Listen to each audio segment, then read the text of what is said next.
The first thing to say is that a patient may not recognise they have a cataract, that they adapt over years because the cataract develops very slowly, and it's only when they go and see their optometrist who finds that they're perhaps outside the limits for driving and diagnoses a cataract.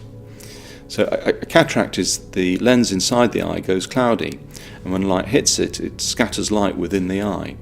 So some of the symptoms that a patient may actually complain of are, for example, glare at night when they're driving, glare when the sun is very low. Because there's also a reduction in contrast, so for example when someone is reading, they have difficulty, the print appears to be smudged. Another example is that they're driving along a motorway and they find that they're not recognising the road signs till virtually they're on the sign and miss their turning off on the motorway. Another example is, and I think you can diagnose a cataract from the car behind when you're driving at night.